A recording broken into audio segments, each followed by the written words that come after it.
Hello बच्चों, आज जो मैं वीडियो लाई हूँ आप लोगों के लिए बहुत ही इम्पोर्टेंट है।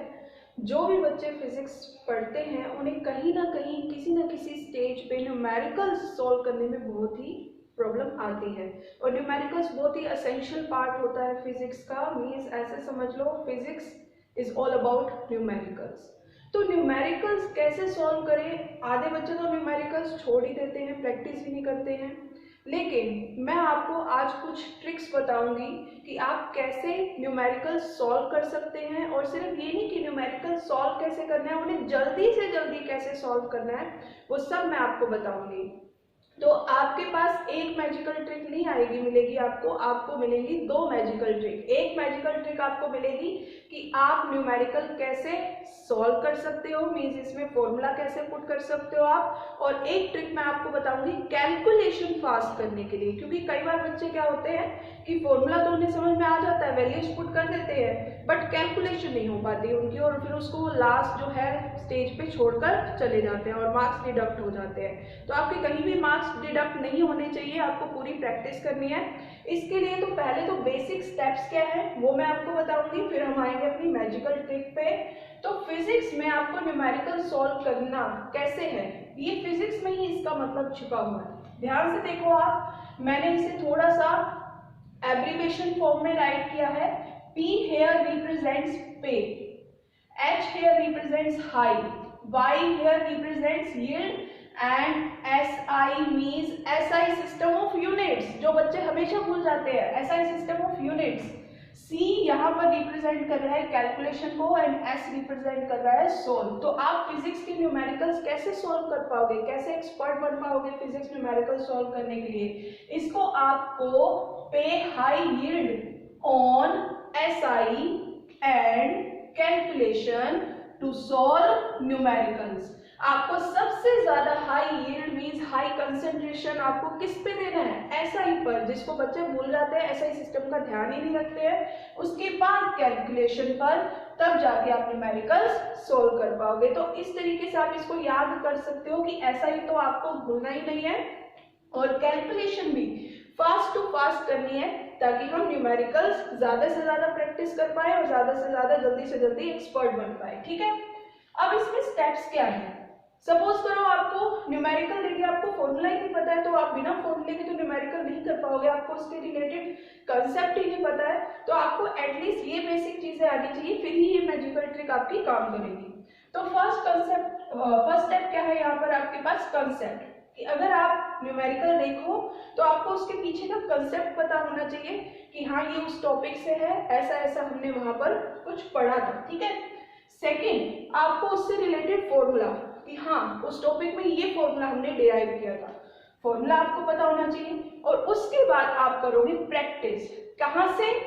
Solve to unsolved. ऐसे नहीं कि पहले हम लो लेवल वाले करेंगे, फिर मॉडरेट वाले, फिर हायर ऑर्डर वाले, नहीं। आपको क्या पता, आपको तो कुछ ही नहीं आता अभी, ऐसे समझ लो स्टार्टिंग है आपकी। तो आप कहां से करोगे? सोल्ड। पहले आप देखोगे जो भी आपके सोल्ड है बुक में, वो सब क्वेश्चन प्रैक्टिस करोगे, उसके बाद आप बढ़ोगे अनसोल्ड की तरफ। और ऐसे करते करते आपकी प्रैक्टिस जितनी ज्यादा होती जाएगी, आप न्यूमेरिकल्स में एक्सपर्ट हो जाओगे। ये नहीं है कि एक दो न्यूमेरिकल करते ही आप एक्सपर्ट हो जाओगे, इसके लिए चाहिए प्रैक्टिस और प्रैक्टिस के लिए चाहिए स्पीड। अब हम आ जाते हैं अपनी मैजिकल ट्रिक पे कि आप अपनी स्पीड कैसे बढ़ाओगे। तो सपोज करो ये आपके पास क्वेश्चन है। अब ये जो टॉपिक है बच्चों, ये 9th में भी है, 11th क्लास में भी है, और ये वाला जो मैंने क्वेश्चन उठाया है ये आपका 10th में भी है और 12th में भी है। तो सभी बच्चों को वीडियो पूरी देखनी है, ये नहीं कि 9th एंड 11th वाले ये वाला क्वेश्चन सॉल्व करते ही भाग जाएंगे। 10th और 12th लास्ट तक आपको सारी देखनी है। इस क्वेश्चन में मैं आपको सेकंड ट्रिक बताऊंगी, मींस आप कैलकुलेशन कैसे फास्ट कर सकते हैं। तो स्टार्ट करते हैं पहले फर्स्ट ट्रिक से।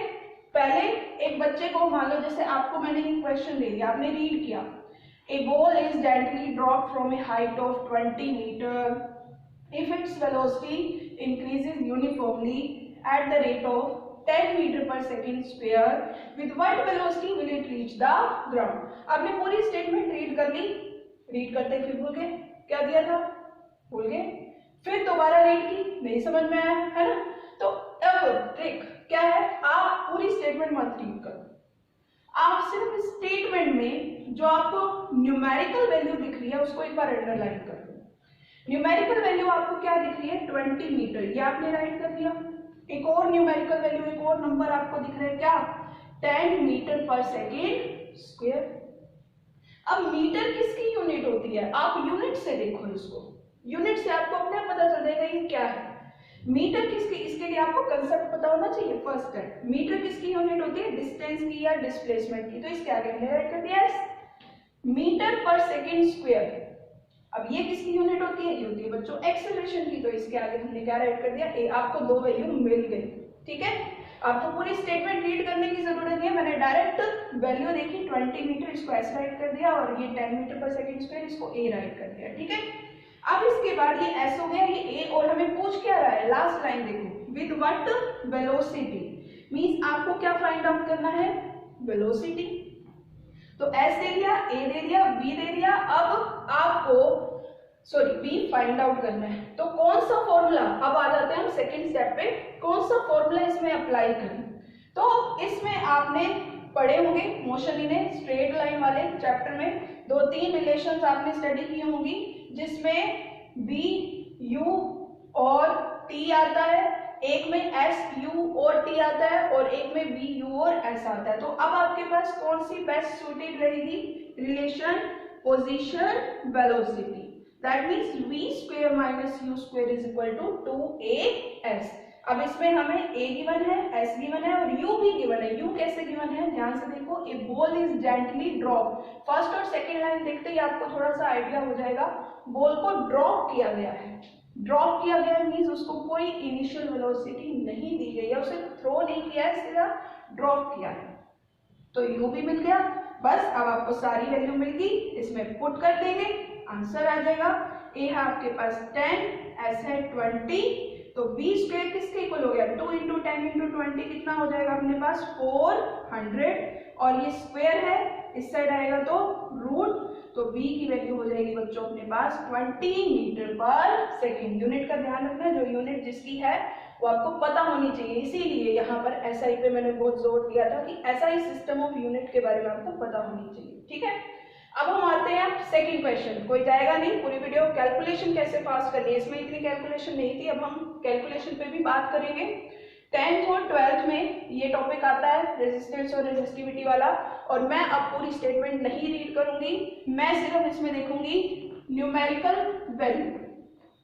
ये मैंने न्यूमेरिकल वैल्यू देख ली, एक गिवन है 0.5 मिलीमीटर, एक गिवन है 1.6 इंटू 10⁻⁸ ओम मीटर, और एक गिवन है 10 ओम। और अगर आपको एसआई यूनिट्स का पता है तो आपको पता है ओम किसकी यूनिट होती है रेजिस्टेंस की, और मिलीमीटर मींस ये एक तरीके का कोई डिस्टेंस है। तो एक बार हमने इसको देख लिया, ये क्या है ये डायमीटर है, तो इसको डी से डिनोट कर दिया।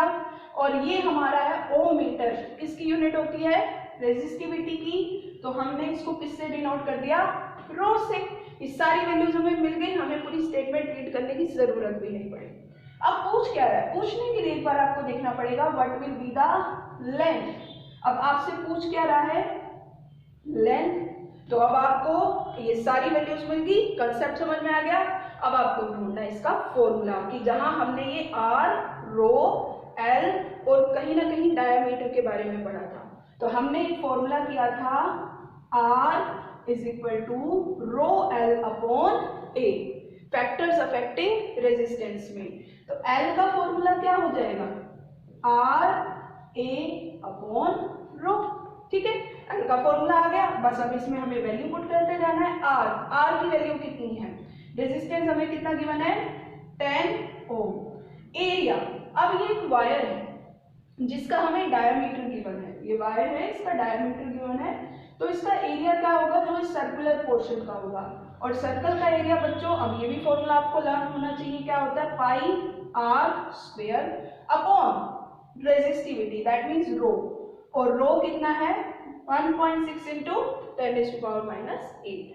अब आर चाहिए हमें, लेकिन गिवन है डायमीटर, तो कोई बात नहीं, अब इसका भी फॉर्मूला हमें याद है कि रेडियस क्या होती है डायमीटर का हाफ, लेकिन इसके साथ बच्चों क्या है मिलीमीटर। अब यहाँ पर कई बच्चे गलती कर जाएंगे, वो मिलीमीटर को मीटर में कन्वर्ट नहीं करेंगे। ऐसा एक आपको ध्यान रखना है, जब आप मिलीमीटर को मीटर में कन्वर्ट करोगे बच्चों तो ये क्या हो जाएगा 0.5 इंटू 10⁻³ उसको 10⁻³ से हम मल्टीप्लाई कर देंगे। क्या हम इसको ऐसे राइट कर सकते हैं 0.5 की जगह 5 इंटू 10⁻⁴ है ना। 0.5 को राइट किया 5/10, 10 डिवाइड ऊपर जाके मल्टीप्लाई, समझ गए आप लोग। तो मैंने इसको थोड़ा सा सॉल्व कर दिया 5 इंटू 10⁻⁴। इसमें कैलकुलेशन आपकी आने वाली है।